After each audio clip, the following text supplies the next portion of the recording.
How I Freelance a Model Locomotive.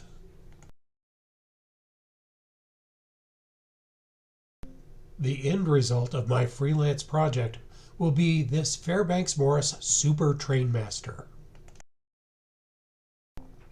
The first step in my freelancing process is the initial idea, or what if. In this case, what if Fairbanks-Morse continued to build locomotives through the 1960s? The second step in my process is to examine what else was going on in the industry at the time that I'm freelancing. One significant event at this time was that David S. Newhart of the Union Pacific had just completed his program of putting turbochargers on the GP9s. A year after the introduction of the Fairbanks-Morse Trainmaster, Alco finally matched their horsepower output with the RSD-7.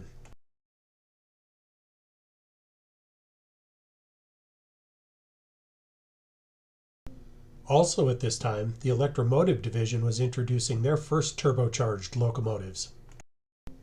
It took 6 years for EMD to offer a product that matched the horsepower and tractive effort of the Trainmaster. General Electric spent the last half of the 1950s developing their domestic Universal Series line of locomotive that would culminate with the release of the U-25B. To see that everybody around them was turbocharging their engines. The third step is to see what historical, social, financial, and technological precedents would influence my freelance idea. In 1952, the U.S. Navy began a program to increase the horsepower of the engines of their submarine and surface fleet.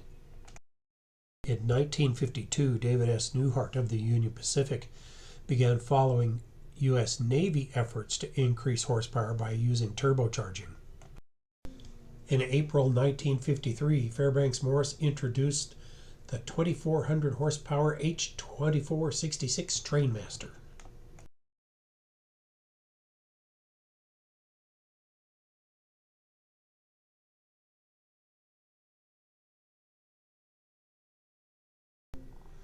The Fairbanks-Morse 2,400 horsepower Trainmaster was matched less than a year later by the Alco RSD-7.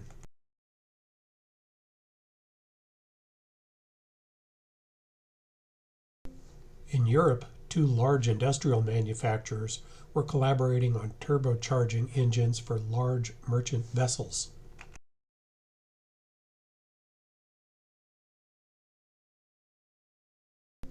One technological factor would be Union Pacific's turbocharging of the GP9s to create the Omaha GP20s.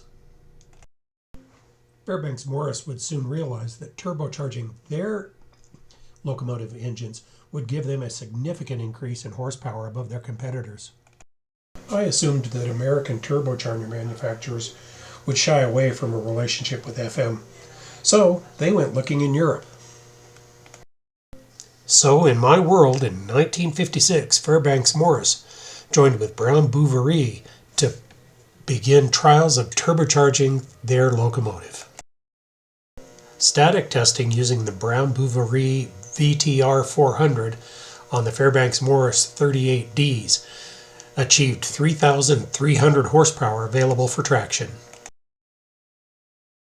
Family infighting at Fairbanks-Morse and a weak financial condition meant that the locomotive would have to be made with off-the-shelf product.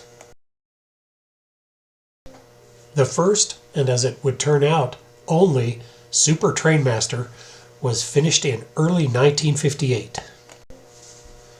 The Fairbanks-Morse Super Trainmaster went on a demonstrator tour during the summer of 1958, and while a huge technical success and a leap forward in horsepower, FM's liabilities in the locomotive world could not be overcome.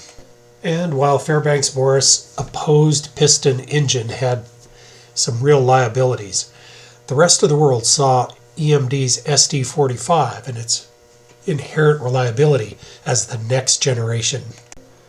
Did Fairbanks-Morse survive intact as a locomotive manufacturer?